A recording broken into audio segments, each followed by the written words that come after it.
السلام علیکم ورحمۃ اللہ وبرکاتہ۔ نحمدہ ونصلی علی رسولہ الکریم،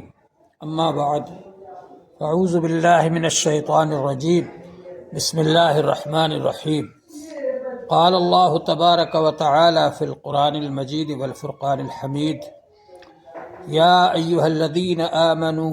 لا تلہکم اموالکم ولا اولادکم عن ذکر اللہ ومن یفعل ذلک فاولئک هم الخاسرون۔ محترم حضرات، اللہ جل شانہ کا بڑا فضل و کرم ہے اور اس کا انعام و احسان ہے کہ اللہ جل شانہ نے ہم کو ایسا دین عطا فرمایا جو دین ہم کو یہ نہیں سکھاتا کہ دنیا کو چھوڑ دو، کھانا کمانا چھوڑ دو اور جنگلوں میں چلے جاؤ اور گفاؤں میں چلے جاؤ، بلکہ ہمارا دین یہ سکھاتا ہے کہ حلال طریقے سے مال کمانا یہ بھی فرض ہے۔ حضور پاک صلی اللہ علیہ وآلہ وسلم نے ارشاد فرمایا، طلب کسب الحلال فریضۃ بعد الفریضہ، حلال مال کمانا بھی فرض ہے دوسرے فرضوں کے بعد۔ یعنی آدمی تجارت کے ذریعے، کاشتکاری کے ذریعے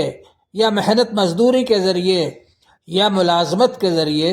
جو مال کماتا ہے وہ حلال ہے، بلکہ اس کے لیے فرض ہے کہ وہ حلال ذریعے سے مال کمائے، اور جو مال وہ کمائے گا اس کا وہ مالک ہو جائے گا، اور جو مال وہ کمائے گا اس کو حق ہوگا کہ وہ اس کو جہاں چاہے خرچ کرے، اچھے کاموں کے اندر خرچ کرے، اپنی ضروریات کے لیے خرچ کرے اور اپنے بیوی بچوں کے خرچ کے لیے اس کو استعمال کرے، اور اسی طرح سے نیک کاموں میں خرچ کرے۔ یہ شریعت نے اس کو ہدایت دی ہے۔ اور حضور پاک صلی اللہ علیہ وآلہ وسلم نے اسلام کا جو نظام مالیات بتایا ہے وہ ایسا پیارا بہترین نظام مالیات ہے کہ اس کے ذریعے سے لوگوں کے دل جڑتے ہیں، آپس میں تعلق بڑھتا ہے، محبت اور الفت پیدا ہوتی ہے۔ کمیونزم تو انسانوں کو مال کا مالک ہی نہیں مانتا، وہ یہ بتلاتا ہے کہ سب لوگ حکومت کے غلام ہیں، حکومت کی مزدوری کریں اور حکومت جو کھلائے وہ کھا لیں اور جہاں سلائے سو جائیں، وہ لوگ کسی بھی چیز کے مالک نہیں ہو سکتے۔ لیکن اسلام نے یہ مانا ہے کہ آپ نے حلال طریقے سے جو مال کمایا اس کے آپ مالک ہیں، اور اس کو آپ اپنی ضروریات میں خرچ کر سکتے ہیں، اس کو آپ اچھے کاموں میں خرچ کر سکتے ہیں، اور اگر آپ کی ضروریات پوری کرنے کے بعد وہ مال آپ کے پاس رکھا رہے تو سال بھر گزرنے کے بعد اس پر زکوٰۃ فرض ہوتی ہے۔ سرمایہ دارانہ نظام کے اندر مالدار لوگ غریبوں کا خون چوس چوس کر اور سود لے لے کر اور زیادہ مالدار ہوتے جاتے ہیں، اور غریب لوگ غربت کی دلدل میں دھنستے چلے جاتے ہیں۔ اس کے مقابلے میں اسلام نے ایسا نظام بتایا کہ اس کے ذریعے سے غریبوں اور مالداروں کے اندر جوڑ پیدا ہوتا ہے۔ جب مالدار سود لے کر اپنا مال بڑھاتا رہے گا تو غریبوں کے دل میں اس کے بارے میں حسد پیدا ہوگی، بغض پیدا ہوگا، کینہ پیدا ہوگا، اور وہ اس پر حملے کریں گے اور لڑائی جھگڑے کریں گے، مالداروں کا مال لوٹیں گے، ڈاکے ڈالیں گے، چوری کریں گے۔ لیکن جب یہی مالدار خود اپنے طرف سے مال دے گا غریبوں کو حضور پاک صلی اللہ علیہ وآلہ وسلم کے طریقے کے مطابق اور قرآن پاک میں بتائے ہوئے نظام کے مطابق، کہ جو لوگ مالدار ہیں اور ان کے پاس مال رکھا ہوا ہے اور اس پر سال گزر گیا ہے تو اس میں سے 2.5% غریب کو زکوٰۃ دیں، تو اس کے ذریعے سے مالداروں کی محبت پیدا ہوگی غریبوں کے دل میں، اور آپس میں معاشرے کے اندر جوڑ پیدا ہوگا، اتفاق اور اتحاد پیدا ہوگا۔ تو اس مقصد سے اللہ جل شانہ نے یہ بہترین نظام ہم کو عطا فرمایا کہ معاشرے کے اندر جوڑ پیدا ہو اور ہمارے اندر آپس میں اتفاق و اتحاد پیدا ہو۔ غریبوں کو زکوٰۃ دینا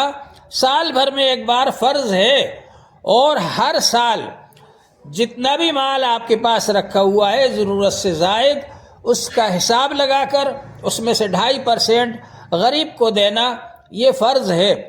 بعض لوگوں نے جو یہ بات شروع کر دی کہ صاحب ایک بار جس مال کی زکوٰۃ دے دی گئی ہے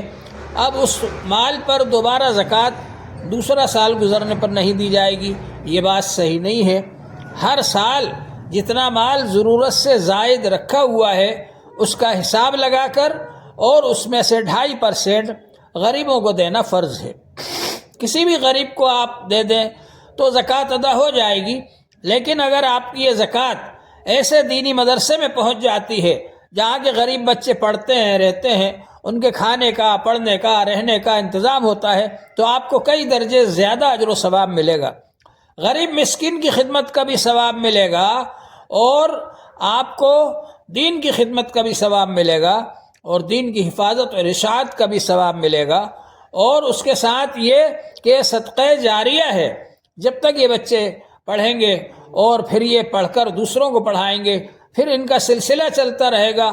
ان کے پڑھائے ہوئے بچے اور دوسروں کو پڑھائیں گے، جب تک یہ سلسلہ چلتا رہے گا انشاءاللہ تعالی آپ حضرات کو بھی اس کا اجر و ثواب ملتا رہے گا۔ دینی مدرسوں کے اندر خرچ کرنے میں زیادہ ثواب ہے اور صدقہ جاریہ کا ثواب بھی ہے، اور الحمدللہ ایسے بہت سے مدرسے ہیں۔ ان میں ایک مدرسہ دارالعلوم جامعہ محمودیہ خیر العلوم احسان نگر کرود بھوپال میں ہے۔ یہ مدرسہ ظاہری اعتبار سے ماشاءاللہ ترقی کر گیا، تعلیمی اعتبار سے بھی ماشاءاللہ اس کے اندر ترقی ہوئی، اور اس کے اندر دور حدیث شریف بھی پڑھایا جاتا ہے اور افتاء بھی پڑھایا جاتا ہے، بچوں کو مفتی بنایا جاتا ہے، عالم بنایا جاتا ہے، حافظ بنایا جاتا ہے، قاری بنایا جاتا ہے۔ تعلیمی اعتبار سے اس مدرسے نے بہت ترقی کی ماشاءاللہ، لیکن یہ مالی اعتبار سے بہت کمزور ہے۔ ایسے مدرسے میں اگر آپ زکوٰۃ دیں گے تو آپ کی زکوٰۃ بچوں پر فوراً خرچ ہوگی، صرف وہ بینکوں میں نہیں رکھی رہے گی بلکہ بچوں پر خرچ ہوگی۔ یہ مدرسہ جس کے اندر روزانہ کھودنا، روزانہ کھانے والا مسئلہ ہے کہ روزانہ کوشش کی جاتی ہے کہ چندہ کیا جائے اور لا کر کے بچوں پر خرچ کیا جائے، کیونکہ مہینے میں ایک بار رمضان کے اندر اتنا زیادہ نہیں ہو پاتا مال اور چندہ کہ سال بھر تک اس کے ذریعے سے بجٹ پورا کیا جا سکے۔ اس لیے آپ حضرات سے گزارش ہے کہ اس مدرسے کے اندر زیادہ تعاون فرمائیں، خاص توجہ دیں اور زیادہ سے زیادہ تعاون دیں۔ اللہ جل شانہ آپ حضرات کو جزائے خیر عطا فرمائے۔ یہ دارالعلوم جامعہ محمودیہ خیر العلوم احسان نگر کرود بھوپال، اس کا آفس یہاں بنا ہوا ہے رابطے کے لیے، نور محل پر ہدا ہاسپٹل کے پیچھے تالاب والی گلی میں، یہاں بھی آپ آ کر رابطہ کر سکتے ہیں۔ اور اگر آپ مدرسہ دیکھنا چاہیں اور طلبہ سے ملنا چاہیں تو یہ بہت اچھی بات ہے، آپ احسان نگر کرود تشریف لائیں اور وہاں آ کر کے اپنی نظروں سے معائنہ فرمائیں دارالعلوم جامعہ محمودیہ خیر العلوم احسان نگر کرود بھوپال کا۔ اللہ جل شانہ آپ حضرات کو جزائے خیر عطا فرمائے۔ وآخر دعوانا الحمد للہ رب العالمین۔